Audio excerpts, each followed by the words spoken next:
38 miles from Florida State's Tallahassee campus is the Florida State Coastal and Marine Laboratory. At the lab, students and faculty dive into different coastal initiatives involving anything from deep-sea shark research to studying coral reefs. But the lab is also home to FSU's Apalachicola Bay System Initiative. The Apalachicola Bay System Initiative, or ABSI for short, is a multidisciplinary grant that was awarded to FSU CML in order to create a data-driven and science-driven management plan for the Apalachicola Bay system. ABSI started in 2019, and it had the main goal of elucidating the causes of oyster decline in the bay and then seeking to implement strategies to restore it.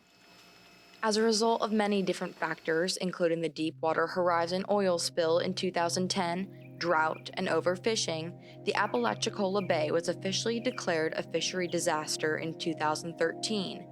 This resulted in the creation of the Apalachicola Bay System Initiative by Florida State University in collaboration with the Florida Fish and Wildlife Conservation Commission, funded by Triumph Gulf Coast in 2019 and led by Dr. Sandra Brooke. So ABSI came along during this decline. We could see what was going on, and we thought that maybe we could facilitate the reversal.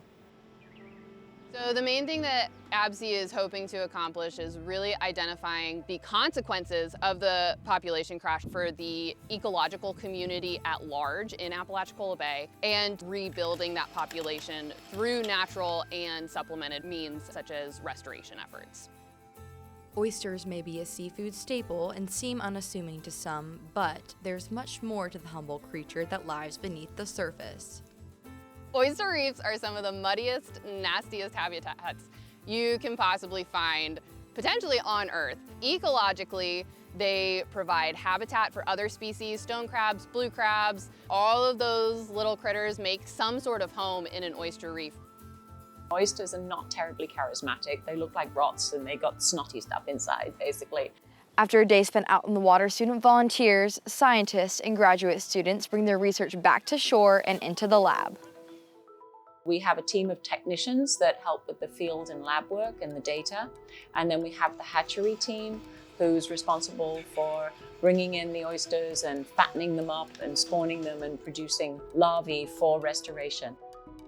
Most of the magic happens in the hatchery. The ABSI team in the main lab also does a lot of the groundwork, so a lot of the planning for these operations. It's always fun to work with undergrads. I think fresh eyes and fresh perspectives on any problem is always really fun. I am very passionate about marine conservation, so I would love to work in conservation as well as general ecology, studying the relationships between organisms in the ocean. For FSU students like senior Brentley Durham pursuing a career in marine biology, the ABSI partnership with Florida State offers a chance to dive deeper into exploring her passion for the ocean. I chose to attend Florida State as an out-of-state student because they had the chance for me to specialize in marine biology. There are many schools in Georgia that have biological science degrees, but because of the location of the state, there are not too many programs that have marine biology specific tracks, and that was something that FSU did have. Research is something that makes me want to get up in the morning. It's something that motivates me to come into work because I am passionate about answering my questions, very interested in answering my questions. The undergraduates and the grad students are the next generation. You know, I'm going to be here forever, so people like me, our job now is to educate and excite the next generation into continuing with environmental stewardship. The Apalachicola Bay System Initiative is currently on track to wrap up in early 2024, and only time will tell how much positive impact the ABSI team's research will have on the oysters of Apalachicola Bay.